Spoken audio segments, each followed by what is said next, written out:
Patay sa saksak ang isang OFW na nagbabakasyon lang sa Capiz. Pero palaisipan pa kung sino ang suspect. Para bigyan ng mukha ang balita, Mobile Journal, Kayla Makantan.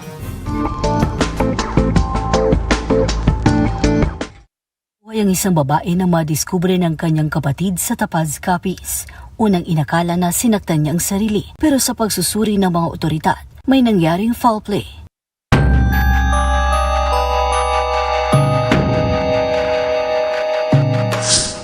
Bandang alas 10 ng umaga noong March 3, nang makatanggap ng tawag ang Tapaz Municipal Police Station sa Capiz.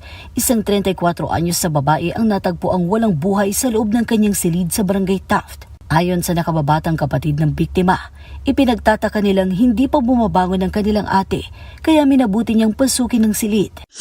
Sabi po ng kapatid niya, wala po siyang nakitang anumang sugat o tugo kasi malinis po yung paligid ng katawan ng victim natin. Nung nag-responde na po ito ang ating kapulisan, doon po may napansin na sugat doon po sa bandang gitna ng kanyang victim.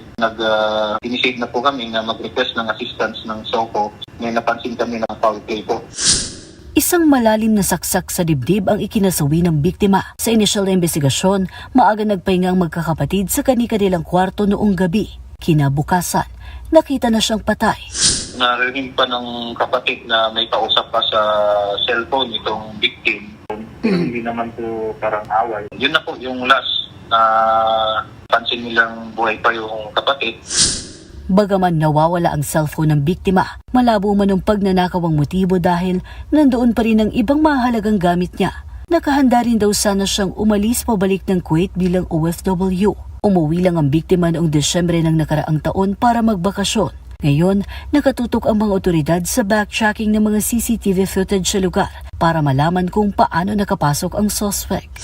Ang tinitignan natin is yung personal grudge. Hinihikayat po natin yung mga kababayan natin na yung mga kamag-anak. Yung mga informasyon po kayo na makakatulong para bigyan natin ng hustisya. Mga kapatid, Mobile Journal, Kayla Makantan, hatid ang mukha ng balita.